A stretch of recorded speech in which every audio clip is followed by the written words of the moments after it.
Welcome back to the Racing Mind video series, where we journey deeper into the human mind than anyone has ever gone before.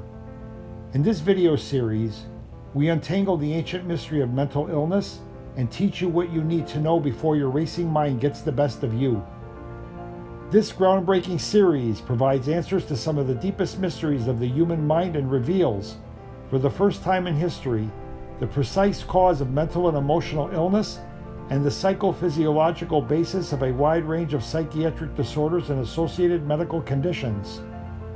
These educational videos, which present concepts that are so new that they are just beginning to make their way through the medical field, are based on thousands of hours of direct patient analysis and clinical observation in conjunction with the latest research on psychiatric disorders from around the world.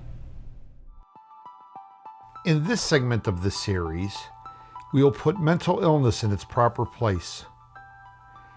After centuries of misunderstanding, we will discuss the real significance of psychiatric symptoms and explain why they, ironically, can be reconceptualized as the first subjective markers of a biological abnormality that is at the root of nearly all chronic diseases.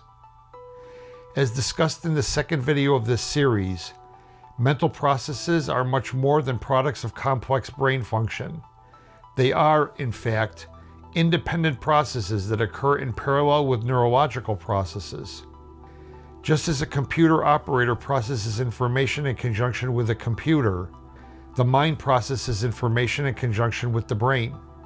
Through the production of magnetic fields, the mind stimulates the brain, and the brain stimulates the mind.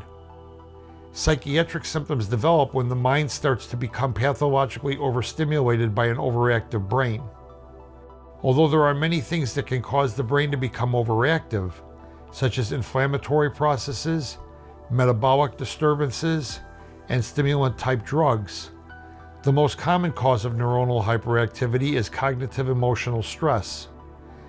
The importance of cognitive emotional stress, which is also known as intrapsychic stress, is not new. At the turn of the 19th century, renowned Austrian psychiatrist Sigmund Freud ushered in an entire field of study that revolved around the analysis of intrapsychic stress and its detrimental effects on mental health.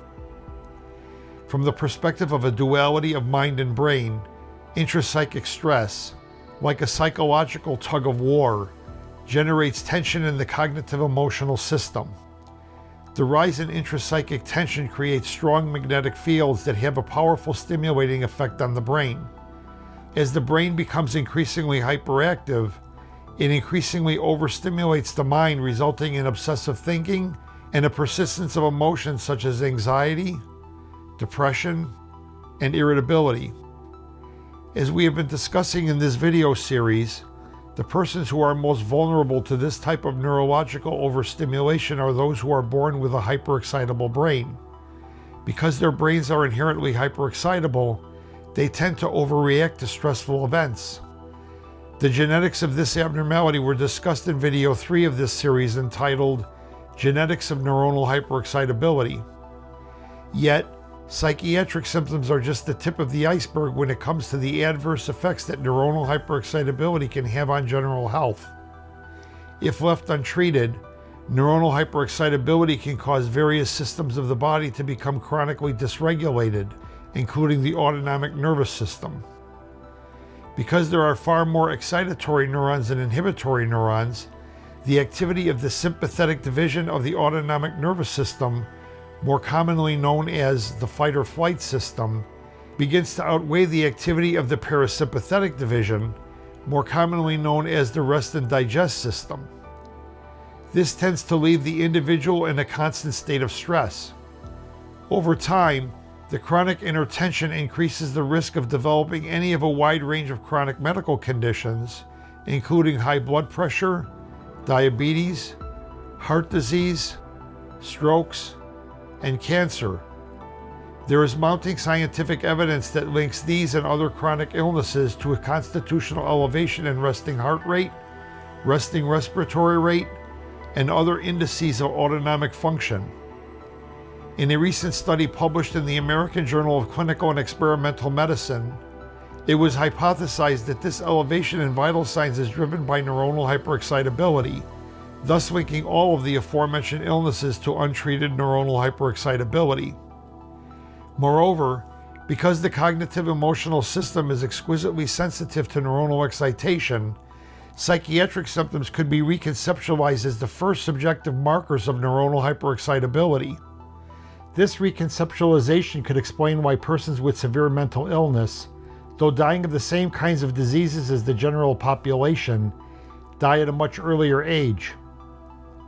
Although the brains of persons who inherit the genes for neuronal hyperexcitability are hyperexcitable from birth, the adverse physical effects of the abnormality take decades to develop, and psychiatric symptoms may not develop until the hyperexcitable brain, like a hive of irritable bees, becomes adequately disturbed to cause persistent feelings of anxiety, depression, insomnia, and other symptoms that characterize psychiatric disorders.